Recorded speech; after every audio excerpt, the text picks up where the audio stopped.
What is the difference between actions done in fear of Allah versus actions done for the pleasure of Allah? This is an excellent and profound question that delves into the very heart of Islamic spirituality and the motivations for worship.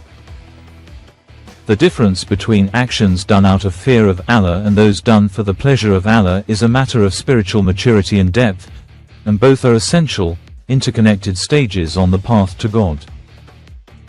Here's a detailed breakdown of the differences, using a helpful analogy, the obedient child. Imagine a child and their parent. Fear. The child avoids misbehaving because they are afraid of being punished, e.g., being sent to their room. Their primary motivation is to avoid a negative consequence. Hope, reward. The child behaves well because they hope for a reward, e.g., a new toy or extra playtime. Their primary motivation is to gain a positive outcome. Love and amp, pleasure. The child behaves well simply because they love their parent and want to make them happy. The thought of punishment or reward is distant. The driving force is a deep, loving connection and a desire to see their parent smile. In Islam, the spiritual journey often encompasses all three, evolving towards the highest stage. Actions done out of fear of Allah. This motivation is rooted in the consciousness of Allah's majesty, power, and ultimate punishment. Primary driver, to avoid the consequences of disobedience, hellfire, Allah's wrath, and a bad ending in the hereafter. Focus, on the self. I fear for my own fate. I fear the punishment for my sins. Spiritual level. This is the foundation for the general populace and a crucial starting point. The Quran is filled with vivid descriptions of hellfire to instill this very fear, which acts as a barrier against sin. Nature of the action. The action is often performed as a duty or an obligation that must be fulfilled to avoid blame and punishment. It can sometimes feel like a heavy burden. Quranic support. But for he who has feared the position of his Lord are two gardens. Quran 55:46, and fear of fire whose fuel is people and stones, prepared for the disbelievers. Quran 2:24, in essence, fear is the brake that keeps a person from transgressing the boundaries set by Allah. Actions done for the pleasure of Allah. This motivation is rooted in love, gratitude, and a deep yearning for closeness to Allah. Primary driver, to seek Allah's love, approval, and nearness. The believer acts out of a profound sense of love and a desire to please their beloved. Focus, on Allah. I want to please my Lord. I want Him to be happy with me. The self is secondary. Spiritual level. This is a higher, more refined spiritual station. It is the characteristic of the Siddiqeen, the truthful, and the Muqarrabun, those brought near to Allah. Nature of the action. The action is performed with love, joy, and sincerity, ikhlas.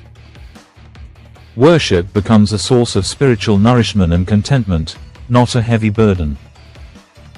The believer finds peace and pleasure in the act of obedience itself. Quranic support. And He is with you wherever you are. Quran 57:4, the feeling of acting in the presence of a beloved. Indeed, my prayer, my rites of sacrifice, my living and my dying are for Allah, Lord of the worlds. Quran 6:162, this verse exemplifies total devotion for Allah's pleasure alone. In essence, seeking Allah's pleasure is the engine that propels a person towards excellence, ihsan, in worship and character. The interconnection, a balanced path. In Islamic teachings, these two motivations are not mutually exclusive. They are two sides of the same coin and should be held in balance. The journey of the seeker. A person often begins their spiritual journey out of fear of punishment and hope for reward, paradise. This is perfectly valid and encouraged. As their faith deepens and they experience Allah's mercy and blessings, their motivation gradually shifts from a transactional relationship to one of love, gratitude, and a sincere desire for Allah's pleasure.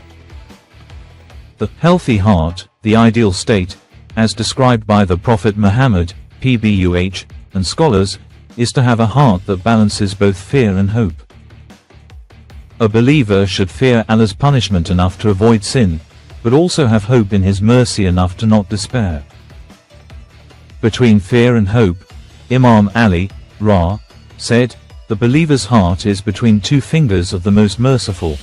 The scholars explain that these two fingers are fear and hope.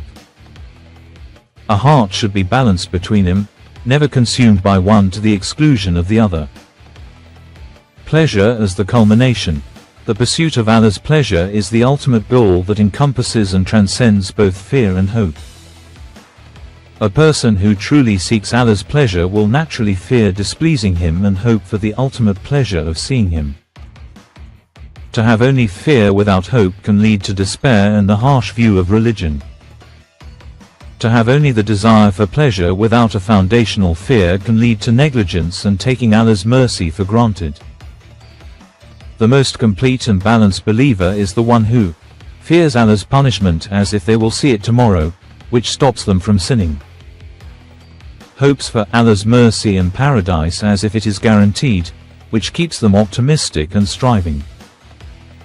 And through this balance, their ultimate goal becomes to act solely for the pleasure of Allah, out of genuine love and gratitude, which is the highest station of faith, Ihsan.